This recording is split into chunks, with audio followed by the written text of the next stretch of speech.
Chaud, hein. Qui avait dit ça? Comment? Qui avait dit ça? Non, non, il n'y a pas de C'est vrai?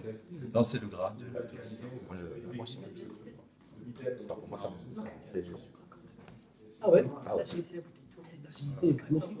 Ouais, elle est bien. Alors qu'on est sur une année Chaude. super. Je ne sais pas si vous vous souvenez, en 2015, beaucoup de vignerons ont produit des Riesling à 15 de potentiel, même plus, avec plein de sucre résiduel. Alors que là, c'est récolte. Bon, c'est quand même un vin qui titre à bon 13, même plus, non, même plus, 13 et demi. Mais il y a une telle fraîcheur dans les vins, donc même dans les années chaudes, il y a moyen de sortir des jolis jus, quoi. C'est un protestant. Peut-être. Il y en a qui ont lu des mails il n'y a pas longtemps. Ah, il y a une histoire comme ça? Ouais. Ah, sur la- Ouais, c'est Pierre Gasbon qui vient avec, Ah oui, oui. avec toujours ces allusions qui ne sont pas fausses, enfin qui sont compréhensibles de la Ouais. générosité Oui, oui. historique, parce qu'aujourd'hui on est quand même plus dans ce monde-là.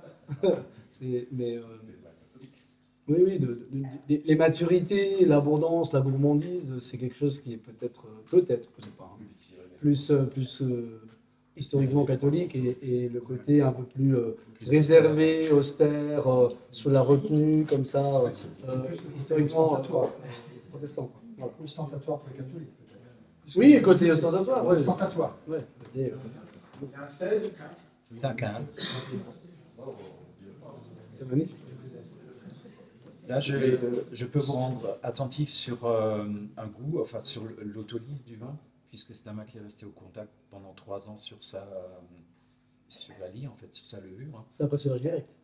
Là, on est en pressurage direct. C'est un vin qui a mis 3 ans à finir ses sucres, parce que forcément, il y avait une richesse, il y avait un manque d'azote aussi dans les mous à ce moment-là. Alors des fois, c'est vrai qu'à la vendange suivante, on réactive en rajoutant des jus frais on refait un petit pied de cuve pour le relancer. Donc ça, enfin moi, je me le permets parce que voilà. Mais disons qu'il faut du temps, quoi. Il faut 3 ans. Et l'autolyse des levures aussi apporte du goût. D'ailleurs, je pense que sur les vins naturels, on s'intéresse plus au goût du vin qu'à l'aromatique. Enfin, moi aujourd'hui, on peut bien sûr analyser le vin par l'aromatique, etc. Mais il me semble qu'on s'intéresse plus au goût du vin. C'est ce qu'on avale qui procure les bonnes sensations. Et du coup, c'est vrai qu'on ne s'attarde pas trop au caractère oxydatif ou à la réduction. Je veux dire, ce sont des choses qu'on admet en fait. On ne juge pas le vin par rapport à ça. Bah, disons, moi je fais le parallèle comme si on jugeait la personnalité de quelqu'un sur le fait qu'un jour il a une mauvaise parole et on dit c'est une mauvaise personne. Bah non, ça peut être quelqu'un de génial, mais s'il a une mauvaise parole, bah oui, il va être chiant, il va être désagréable. Mais on ne va pas le juger juste sur l'esthétique d'un moment parce que la personne est dans une mauvaise passe, quoi. Et de déguster le vin en bouche et dans le temps et dans la durée, on va vraiment arriver dans la personnalité du produit et finalement le côté de l'esthétique. Enfin, moi, du coup, on s'en branle un peu pas. C'est moins grave. Et c'est vrai que c'est peut-être un peu le défaut d'être allé tellement dans l'esthétique du vin, c'est qu'on en a perdu un peu parfois parce que vraiment ça au fond. Et donc, du coup, on a fait des vins super sexy, aromatiquement magnifiques, mais derrière, ça manque un petit Mais peu. souvent, sans fond. Hein, ouais, Est-ce que là, il y a une remise en suspension ou c'est vraiment. Non, non, c'est vraiment laissé tranquille. Ah, c'est bon, d'accord. En foudre aussi. Je n'ai pas essayé une remise en suspension pour savoir ce que ça pouvait donner. Non, parce que l'idée, c'est de toucher vraiment le moins possible. C'est vraiment une idée fixe. On laisse, on fait une toute petite sédimentation et on essaye de plus toucher en vin jusqu'à la mise en bouteille. C'est vraiment. Bon, par rapport à cette notion de durée, je sais que je vais en faire avant de redéguster les bouteilles ouvertes une semaine après. Parce que ça prend de la place, ça coûte cher, et mettre des vins qui au bout d'une semaine sont morts, peut-être qu'ils étaient déjà morts avant, c'est quand même dommage par rapport à des vins qui effectivement sont peut-être compliqués à l'instant T, visuellement, gustativement, mais qui au bout d'une semaine ou deux se révèlent et racontent des choses. Donc ça, cette durée de dégustation, et cette tenue dans le temps, c'est un des critères qu'on oublie systématiquement. Mais pour un vin vivant, ça a du sens. Pour un vin mort, c'est clair qu'il ne sera pas moins mort après. Ça, c'est tous les. Même sans parler d'ouvrir les bouteilles, la problématique aujourd'hui, c'est qu'on boit tous les vins trop jeunes. Ouais. Ouais, c'est Et là, c'est un problème, vraiment un problème économique, commercial, c'est-à-dire qu'on vend des vins qui sont absolument pas en place, quoi, hein. Alors prématurément vieillis. Ou alors prématurément vieillis. Ouais. Alors, si la confrérie ici pouvait réserver un petit Ça, espace, c'est vraiment une problématique aujourd'hui, par contre, ça du serait caviste, vraiment quoi. intéressant pour les relations, quoi. Je sais pas comment je connais pas le Qu'est-ce que tu as dit, fonctionnement. Christian? J'ai pas entendu. C'est pas comme ça. Bah, si La demain il y a. une nouvelle collection. Vous avez la carte. Ah non, mais je n'aime pas me promener comme ça. Ah, mais organisé, ça veut dire avoir le secteur. Ah, ok. Ouais, juste une petite. Non. Juste une petite. Ah non, c'est après. Jean-Pierre, Non, non. quel est le marché de ce vin aujourd'hui? Tous les ans, tu produis une cuvée Stein. Oui. Moi, ce qui m'intéresse, c'est quel est ton marché pour ce vin aujourd'hui? Comment il diffuse? Qui consomme cette cuvée-là tous les ans? Alors, là, la semaine prochaine, je vais embouteiller Stein 2019. Le vin est déjà vendu parce que les importateurs sont passés par là. Mon importateur japonais est déjà venu au mois de novembre. Donc là, ça rejoint cette urgence dont parlait Jean, en fait. C'est-à-dire qu'à peine ils sont mis sur le marché, c'est réglé en quelques semaines, en fait. Okay. Donc il y a un peu le marché japonais, le marché coréen, un peu les États-Unis, un peu l'Espagne, un peu l'Italie, un peu la Suisse, un peu l'Allemagne, un peu la Belgique. Voilà, Et en France, c'est un petit foudre hein, en foudre, ouais, les quelques cavistes aussi, bien sûr. Sur Paris, on écoule pas mal sur Paris. Donc on essaie de faire la promotion des vins alsaciens à Paris. Et ça a plutôt bien fonctionné. Hein. Ouais, c'est fou. Comme Non, non, l'Alsace commence à être reconnu. tu as quelques restos en France qui. Alors c'est pas moi directement, ce sont plutôt les professionnels qui font le travail vers les restos. Ce qui est intéressant, c'est quand même de voir où on a tous été happés par l'export. Aujourd'hui, il y a quand même un joli retour de la France et de l'Alsace, ce qui, en mode bilan carbone et compagnie, me rassure un peu. Et avant, on n'était pas prophète dans notre pays parce que justement, les gens avaient une idée de ce que esthétiquement doit être un Riesling, alors qu'un Américain, il ne sait pas du tout ce que ça doit être un Riesling, vraiment, parce qu'il n'a pas baigné dans la culture du Riesling qui doit être comme ça et du Gewürz doit être comme ça. Donc évidemment, c'est comme les producteurs de la bière Cantillon, ils ont dit on ne vend rien en Belgique parce que comme c'est des bières de fermentation lactique avec des acidités de malade, évidemment, il n'y a pas un Belge qui va être capable d'en boire.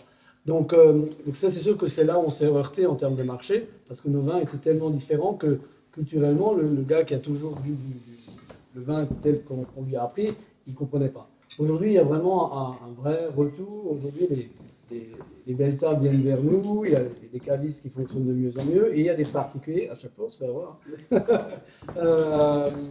Et aussi parce que c'est cette nouvelle génération qui a bu nos vins à travers la planète, et qui un jour, comme tous les gens qui arrivent en âge, ils retournent à la maison, au pays, alors avoir bourlingué à droite à gauche. Et donc c'est toute cette génération de 30, 40 ans qui s'installe, qui crée des familles et qui se dit, ah ben non, mais nous, on ne veut pas boire le Riesling de papa qui est ci et qui est ça. Et donc c'est vrai que c'est un peu rassurant, parce que vu le contexte et le prix du gasoil en ce moment, je me dis, ah ouais, on va quand même être un petit peu embêté. Donc par contre, on est obligé de faire des exercices de style, lorsqu'on sort la cuvée, on est obligé de se dire, on va en garder un peu pour les Français, parce que comme ils payent mal et qu'ils se réveillent au mois de décembre pour avoir du vin, alors que le japonais, il est venu un an avant pour déjà réserver sur flux, il faut qu'on fasse des trucs un peu incroyables de gestion, parce qu'évidemment, nos gammes sont à rallonge, pour que la belle table alsacienne, quand ils se réveillent au mois de septembre pour avoir du vin et qu'on n'a plus rien sur les belles cuvées, c'est un peu chiant et c'est frustrant parce que du coup on se dit merde, maintenant on a tout envoyé à l'autre bout du monde, quoi. Donc ça demande de la logistique qui n'est pas simple.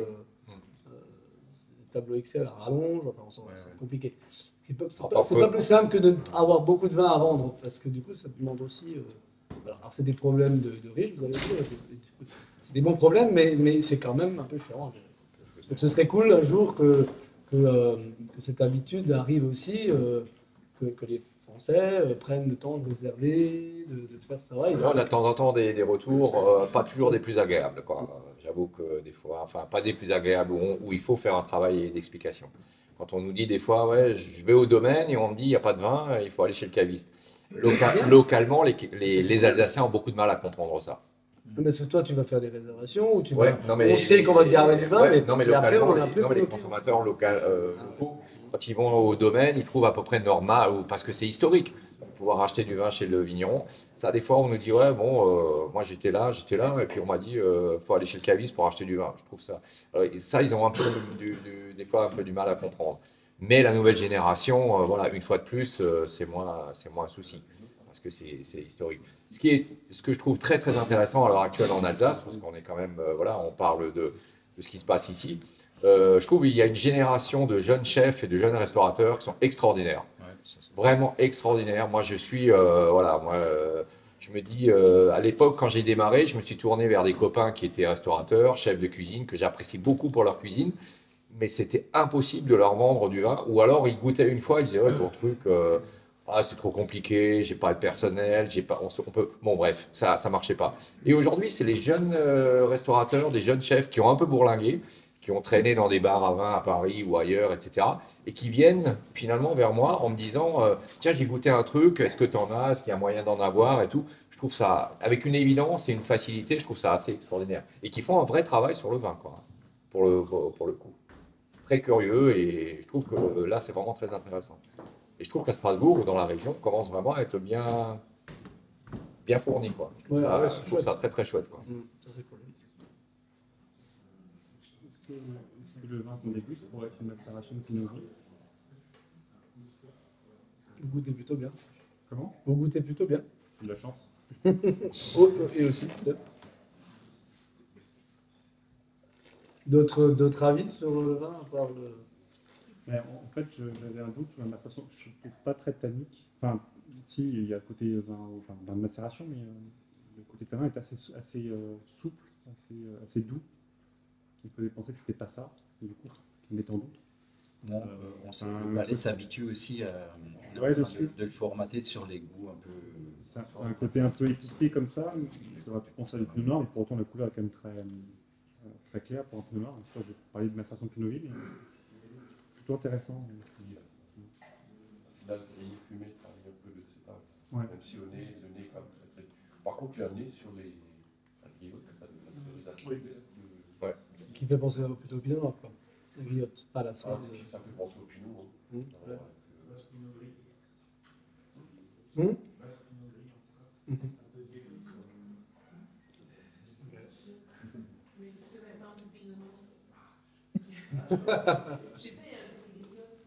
Bah ouais, c'est ce que dit, ouais. Non, c'est du coup ça. Ah oui, voilà.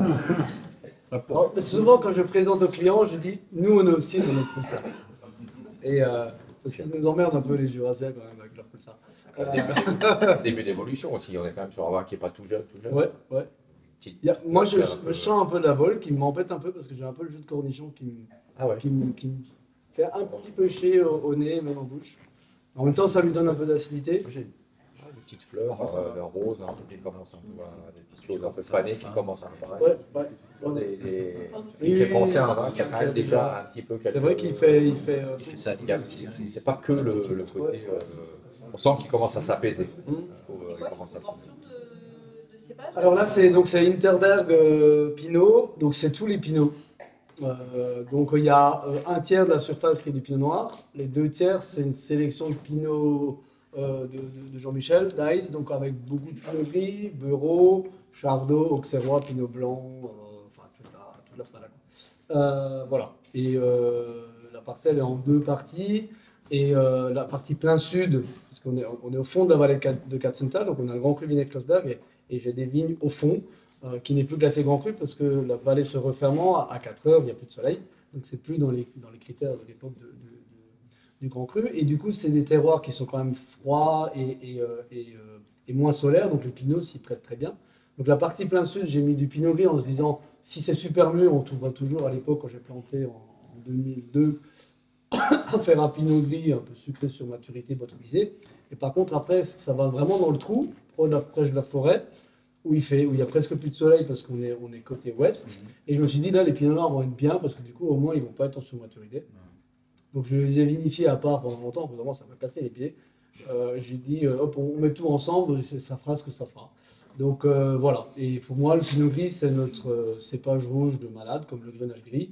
Et j'espère qu'un jour, il y aura une révélation, avant qu'on les arrache pour mettre du Pinot Noir, qu'on mette le Pinot Gris en cépage rouge et que ça m'évite que marquer White Wine aux États-Unis pour ce vin-là. Parce que là, les Américains, ils ont un peu de mal, mais en même temps, il faut marquer ce que c'est. Ne pouvant pas faire de rouge avec du Pinot Gris, je suis obligé de le vendre en White Wine.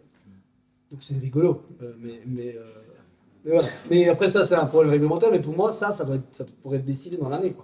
Il n'y a pas besoin de passer 30 ans à l'INAO pour essayer de faire que le Pinot Gris macéré ressemble quand même à du rouge. 20, je sais pas. On va passer dans l'année. Dans l'année, il rêve. Hein. Bah, pourquoi? C'est lié à la- Mais je suis quelqu'un de très naïf et positif, donc c'est vrai que c'est La macération, c'est ou aussi la ligue avec les rafles. Moi, je ne rafle pas. Ouais, c'est en raisin entier, 2 semaines de macération, avec pigeage journalier, parce que je n'aime pas en haut quand ça commence à sentir la colle et tout ça, et un an de foudre. Est-ce qu'on a dit l'année? 17, c'est 17. Et on est encore une fois sur des granites, parce que je trouve qu'il y a un côté très filant par rapport à des pinots noirs qu'on met sur calcaire qui vont être un petit peu plus massifs. Là, on a un côté hyper ciselé qui est comme un courant d'air qui passe, et j'adore ça parce que ça lui donne une buvabilité de ouf. Et voilà. Oui, je pense que. Ouais. Donc voilà.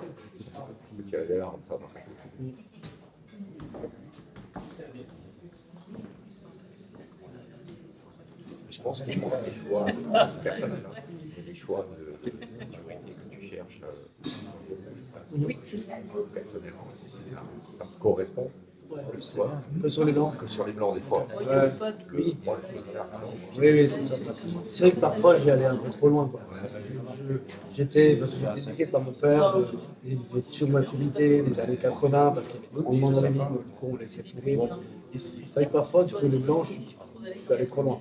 Mais là, avec l'équipe qu'on a, des jeunes, il y a un peu pour.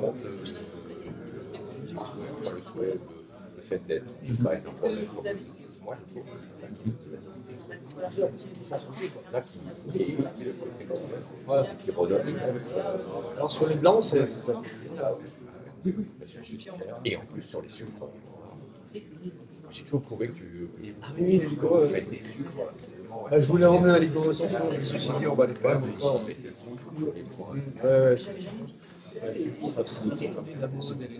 C'est pas trop sûr, mais ça revient. C'est toujours été là. Ça revient et surtout, il faut les gens, il faut arrêter de prendre les gens pour des amis.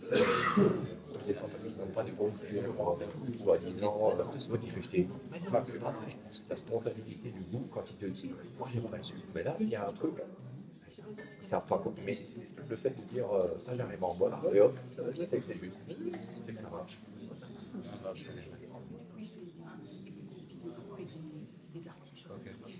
Ah, ok.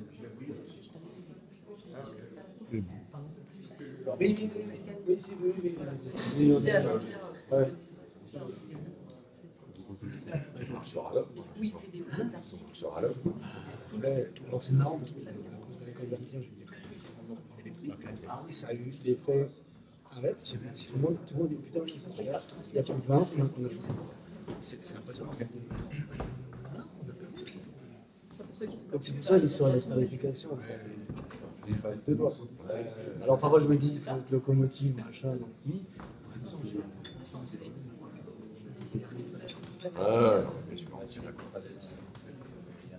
C'est quelque chose Tu peux monter en autorité, en gamme. Moi, à mon niveau, c'est quelque chose que j'arrive pas à réussir. Ouais. C'est pas que je le vis mal, mais je fais tellement vite. Je pense que les jeunes, que ce soit des consommateurs ou des cavistes, ils ont une fois de plus, ils arrivent à un moment donné. Non, je sais déjà, moi, j'étais un peu. Ah oui, putain, d'accord, on va le moi, j'ai Mon travail, non, les jeunes, ça vous plaît. chaîne avec Il faut mettre ça. Quelqu'un peut nous parler de vin? C'est de nulle part. Sensation, s'il vous plaît. Non, non. Alors, Oui, bah oui, c'est bien. Est-ce que quelqu'un a envie de parler de ce vin? C'est le dernier. C'est un nez très sucré, très mûr, c'est un Gewürz en macération. C'est effectivement très épicé. On a un nez confit en fait. C'est effectivement la réponse au début, ça prend une gramme de sucre. Là, on transforme et on obtient un vin avec une grande buvabilité, justement.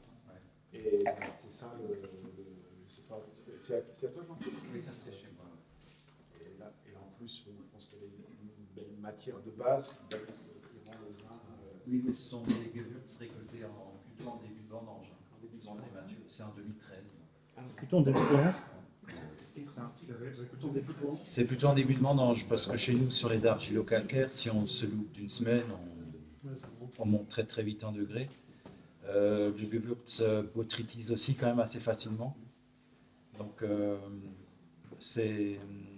je porte une attention aux Gewürz. Ils sont souvent vraiment... Ça fait partie des premiers raisins que je rentre, en fait. Justement pour ne pas monter en degrés, parce que c'est pas ce que je recherche. Mais tu prends pas le risque que ça soit philologiquement pas mûr que les fruits. Mais c'est mûr, hein. C'est oui, mûr. c'est ça. Non, mais on dit toujours, ouais, mais il faut. Quand on goûte les pépins, Il rentre à 15, quand on goûte les pépins, des fois ils commencent à peine à brunir. Mais aujourd'hui, quand ça commence à brunir, c'est mûr en fait, même s'il y a encore un peu de vert, tu vois. Et moi, j'attends pas que les pépins soient complètement bruns. Si j'attends, ça sera trop mûr. Je sais pas. 21, tu vendangerais même en danger, quoi. Mais je pense que c'est là où le travail de paysan fait la différence aussi. Ah bah aussi, ouais, tout à Je fait. pense que c'est là où les saules vivants. Avec ce vin, je ne sais pas s'il y avait ici, mais là, vous prenez un tout petit peu de piment. Vous chauffez la bouche et après vous reprenez le vin. Parce qu'en fait, ces vins-là, ils sont construits sur les tanins. Vous ne le savez pas, mais. Et les tanins, vous savez, sur les tanins, il y a de tout. Il y a l'astringence. Et le piment, la syringagazine, c'est des acides syringiques, c'est des tanins acides. Et ça donne d'autres sensations tanniques qui convoquent toute la face. Voilà. Et sur ce vin-là, vous prenez un tout petit peu de piment. Et après, vous reprenez le vin et vous allez voir, le vin, là, il va s'ouvrir dans la bouche. Et ça va réveiller plein de tanins fruités. Et c'est vraiment une expérience. Si vous avez un jour des choses comme ça de macération, faites l'expérience. Prenez juste avant un petit peu de piment de cayenne et après vous prenez 20 et vous allez voir, c'est des nouvelles sensations. Je pense que des macérations à partir de vin naturel, parce qu'on peut macérer, si vous voulez, que de la vendange naturelle. Ça réveille. Ce vin-là, vous le mettez dans un verre noir. Il y a des gens qui vont dire que c'est un vin rouge. Oui, c'est possible. Qu'est-ce que vous verriez? Comme on n'a pas assez de mots, j'attends bien. Là-dessus, il ne faut surtout pas quelque chose où il y a de la verdeur. Il faut quelque chose où il y a de la rondeur, de la souplesse, mais en même temps, quelque chose qui a du feu derrière. Alors, comment je peux dire, éventuellement, quelque chose à base de poivron rouge. Oui, oui, peut-être, mais le côté amertume va pas aider. Il faut quand même quelque chose qui soit relativement élégant et raffiné. Moi, je verrais bien un rouget. Un filet de rouget, juste un petit peu snacké, avec de l'huile d'olive, et vous mettez quelques légumes autour, et des légumes qui ne sont pas sur l'acidité, des légumes qui ont une certaine souplesse. Après, pourquoi pas, moi, sur le fromage, on peut faire pas mal de choses. Mais sur la cuisine pimentée un peu asiatique, gingembre, ça, je ne sais pas. mais pas trop, il ne faut pas trop. Alors, le projet asiatique, c'est facile parce qu'on ne sait pas très bien quel style de cuisine asiatique. Là, Alors, c'est un peu compliqué. Peut-être indienne, peut-être un petit peu. Attention à l'alcool et les épices. Ça chauffe. L'indienne, tu es sur les cuisines épicées, mais pas pimentées. Oui, c'est vrai. Et tu vas sur le séchonnaise, tu vas sur les cuisines thaï, effectivement, là tu auras du feu dans la bouche. Des currys chauds. Voilà. Et puis nuancés aussi. Ouais. la bonne heure pour parler des accords mémoire. Par exemple, Ah oui. je verrais bien ce Gewürz avec la perdreau rôti, avec quelques raisins autour. Sandrine, oui.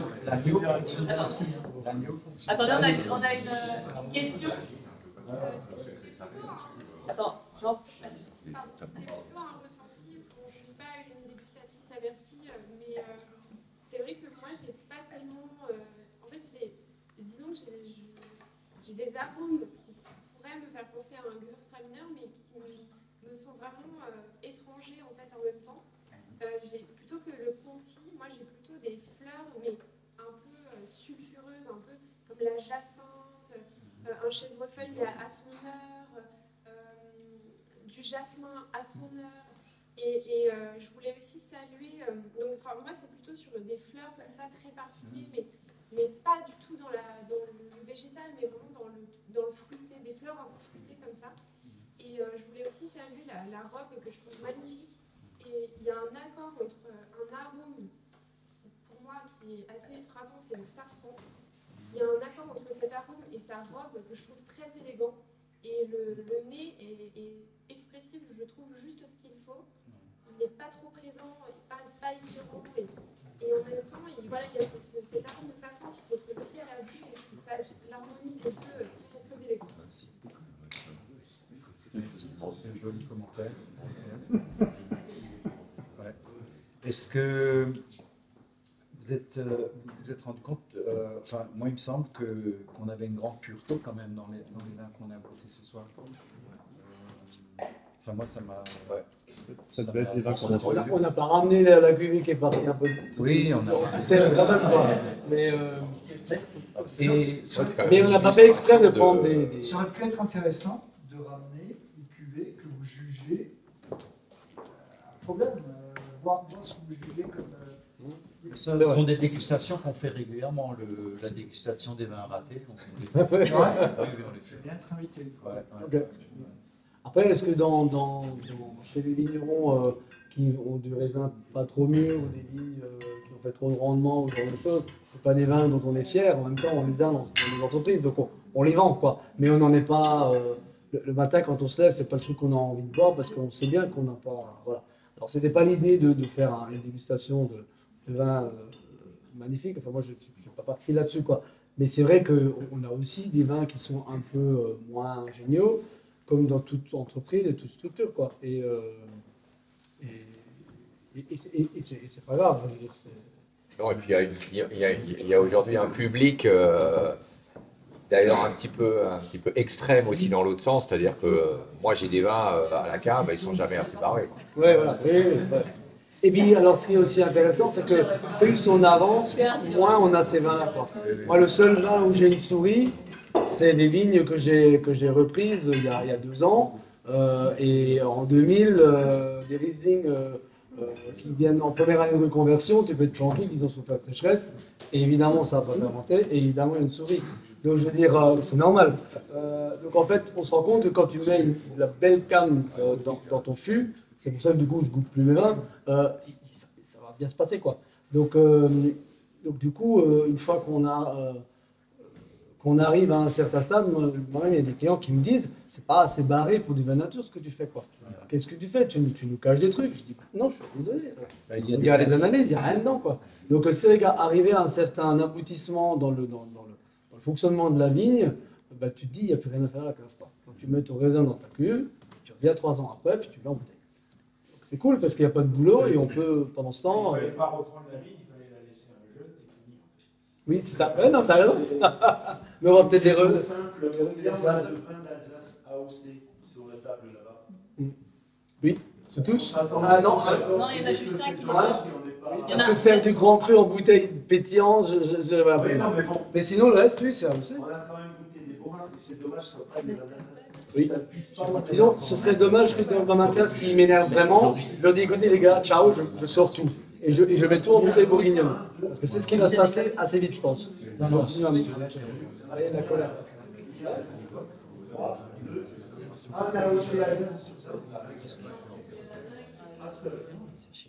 Oui, non, mais à l'agrément, il n'y en a pas beaucoup qui passent, quoi. Bah, tu mets ça à une dégustation de Pinot Gris. Enfin, en tant que. Moi, je trouve qu'en Alsace, moi j'ai l'impression, alors je me trompe peut-être, mais je trouve que ils sont plutôt cool. Moi, j'ai régulièrement des vins de France d'autres régions, et je dis aux vignerons, mais qu'est-ce qu'on t'a reproché? Parce que ça, en Alsace, je trouve qu'il y a beaucoup de. Je pense qu'ils ont été un peu dépassés rapidement, et puis ils se sont dit, maintenant, on peut plus revenir en arrière. Et donc, il y a beaucoup de vins alsaciens qui, par exemple, en Bourgogne, c'est même pas pensable au niveau. Je crois que c'est même pas commercialisable. Par contre, je pense qu'il est quand même très important quand on parle des vins naturels, comme on dit maintenant, qu'il y ait des informations, des agréments, de métères, biodynamie, c'est important. Parce que s'il n'y a pas d'indication officielle, on peut dire et faire n'importe quoi. Après, c'est se plier à la dégustation des uns et des autres. Il y a des gens que ce soit des vins traditionnels ou des vins bio, il y a des gens qui vont aimer des vins qui ont des défauts. Hein. Bien sûr. Voilà. Heureusement, parce que ça nous permet aussi d'exprimer quand même des Absolument. Je ne devrais pas le dire, mais bon, voilà. À l'époque, juste pour citer... Et puis, pour te rassurer, il y a des jeunes, ils boivent certains trucs, plus c'est barré, plus ils aiment. Et pour les suivre, pour les connaître maintenant depuis quelques années, au bout de 4, 5, 6 ans, eh ben finalement, c'est marrant parce que quand ils se posent, c'est-à-dire quand une petite situation sociale, ils ont des enfants, des trucs, et puis ils reviennent vers des... Oh non, moi je vais prendre... Tu sais, ben finalement on revient vers des vrais noms du nature qui sont des gens quand même qui font où il y a de la rigueur. Et ça leur passe comme, c'est un petit peu un passage, mais parce que boire effectivement des vins avec des gros défauts, bon bah c'est rigolo, mais c'est lassant au bout d'un moment. Mais il faut les avoir goûtés pour savoir ce qu'il ne faudrait pas. Absolument, boire. Mais absolument. Après, non mais c'est ça. S'il y a un individu qui aime ce qui est vraiment spécial, il a le droit. Pardon. Commence par le Oui. Honnête. Ouais. Oui. Ouais, c'est ça. Mais c'est bien quand il... Par exemple, à l'époque, ça remonte à 30, 40 ans en arrière. Jules Chauvet, je pense que c'est un de vos maîtres. On allait chez lui, ses vins étaient extraordinaires. Mais quand tu les avais au bout de 3 mois ou 4 mois au restaurant, et punaise, ça commençait à sentir certaines choses qui n'étaient pas tout à fait agréables. Et le pire, c'est quand ça commençait à pétiller. On ne pouvait plus vendre, on n'était plus garanti. Alors que c'était un monsieur adorable. Ça fait partie de ces gens qui m'ont formé et puis partagé la science du vin. Mais des fois, j'étais gêné, je dis, j'aimerais bien acheter plus, mais je me dis, allez, je prends 36 bouteilles, comme ça, on les vend tout de suite quand on arrive. Et les clients, il n'y avait pas de déviance. Hein. C'est par la suite que ça venait. Quoi. Si on regarde, ça se passe. Comment? S'il y en a en fond de cap, les raclés. Parce qu'aujourd'hui, ça. Oui, ce qui m'a beaucoup intéressé ce soir, ce qui m'a surpris, c'est, je ne juge pas un vin par le nez, mais par la bouche, par la structure en bouche. Je n'ai pas été perdu, surpris par les bouches que j'ai dégustées ce soir, par les vins au niveau de la bouche. J'ai trouvé que les nez évoluaient beaucoup dans le verre, évoluaient énormément, de manière intéressante, hein, mais il y avait une très grande gamme aromatiques dans les vins, dans un même vin. Par contre, les bouches étaient très droites, très précises, permettez-moi un terme, saines, très salines, etc. J'ai beaucoup apprécié votre sélection ce soir, et très belle découverte. Merci. Merci à vous. Justement, je voulais remercier Jean, Christian et Jean-Pierre d'avoir accepté mon invitation à participer à cette conférence. Personnellement, j'ai passé un très bon moment. Ça m'a permis de reconnaître un petit peu plus sur les vins nature, libres, vivants. Maintenant, je vais dire plusieurs adjectifs. J'espère que vous aussi, vous avez passé un bon moment. Et merci surtout aussi d'être venu avec des vins, parce que traditionnellement, la conférence du Château Chevendy, ce n'était pas forcément avec une dégustation. Et là, vous avez de vous-même, tous les deux, sans vous concerter, vous avez proposé la dégustation, et j'ai trouvé ça super, parce qu'il n'y a rien de mieux pour imaginer un propos dans notre milieu que la dégustation. Donc merci beaucoup, et je propose qu'on vous applaudisse, que merci pour ce que vous avez amené. Je me permets de peut-être faire le mot de la fin, puisque je suis le grand maître, j'ai la chance d'être le grand maître de la confrérie Saint-Étienne. Et je félicite Fanny d'avoir réalisé ce projet. Elle avait une petite appréhension. J'ai dit non, il ne faut pas avoir peur, on est là pour ça, on est pour écouter, découvrir, se cultiver. Et la confrérie, c'est une porte ouverte à toute l'Alsace. Alors, bravo pour les commentaires. Vous avez été à la hauteur de ce qu'on attendait, et même certainement mieux. J'ai beaucoup apprécié votre dialogue, votre façon de parler, parce que vos vins, vous les avez rendus accessibles, sans disons, imposer votre idée, votre façon de faire, tout en défendant votre raison de vivre, en défendant bien sûr votre éducation, votre philosophie. Et on est tous d'accord, on veut tous de l'énergie, on veut tous être vivants, on veut tous être naturels et tout ça, mais vous le dites avec des mots justes et compréhensibles par tout le monde. Alors, bravo à vous, merci de nous avoir amené ces bouteilles, c'est convaincant. Bravo à toi encore, et merci à vous merci d'avoir répondu présent, surtout, c'était important. Pour moi, merci à vous.